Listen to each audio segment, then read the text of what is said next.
Oy, Sanji Bonsobre Azares, maing buntag, maing adlaw kanimo dinha from Saudi, Riyadh, Saudi Arabia.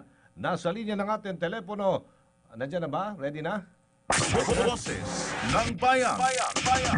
Si ASec Body Polido, Department of Energy on the phone. ASec Polido, good morning sir, maing buntag, magandang maga. Hi sir, good morning po. Magandang umaga po. Meron po tayong historic donation na gagawin mamaya ng mga hybrid cars. Can you give us more details about this, sir?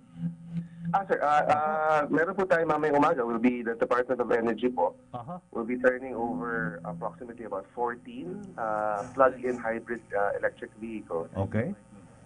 To the Office of the President. Of course, one will be to the Department of Energy. The other 12 po is to different national government agencies. Ito pong grant na to ay galing po sa Republic of Japan. So, gagamitin para saan, sir? Well, sir, yung objective po talaga nung grant is in order to promote the use of efficient and environment-friendly alternative fuel vehicles.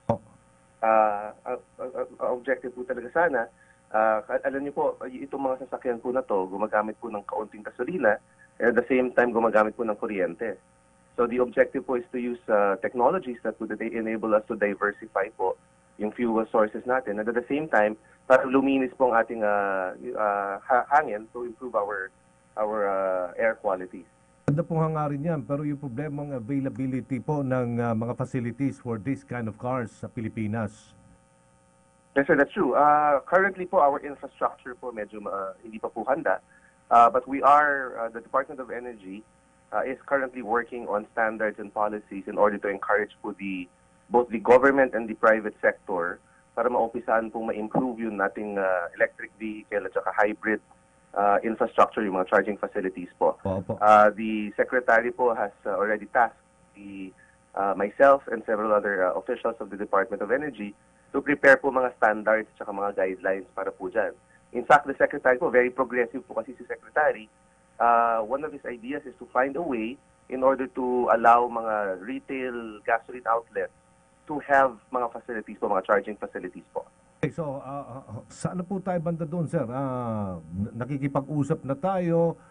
Meron na nga mga bumibiyahing mga e-jeep dito sa electronic jeep, no? Itong mga china-charge sa mga sasakyan, mga e-cars din to dito sa Quezon City. Ang problema lang, you have to, doon ka rin pupunta sa kanila mga facilities exclusive sa kanila.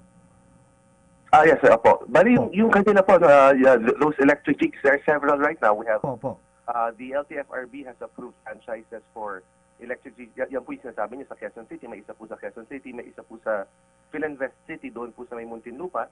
The first one is in Makati. Lahat po niyan public transport franchise that were all approved with the LTFRB. Yung kanila po yung charging facility nila, tama po kayo, it's exclusively for their use. And currently, wala pa po talagang nasiset na standards and guidelines even for the charging facilities that they are using. So, nandyan po yung direction natin. The Department of Energy within the next few months will come out with those standards and those safety guidelines. Si Dean Hamon po, ASec, may tanong? ASec Polido, si Atty. Butch Hamon po ito. Good morning po. Tatanong ko lang po, bigyan nga po nyo kami na idea kung makakano po yung mga hybrid cars na yan, if ever maging available na po yan talaga sa public. Yun nga po sir, that's one of the challenges po that we're facing. Currently po yung market prices niya, they are a little bit high, you know. Opo. And yun nga po, they're also covered by customs duties at saka taxes. We're trying to encourage po other government agencies and our counterparts in the national government to provide more incentives. Because currently po, siguro, because of the taxes, kasi ano po yan, that's completely built up. Opo.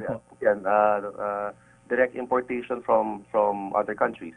Medyo mataas pa po yung taxes. Okay. So hindi pa po siya practical talaga for use po sa ngayon?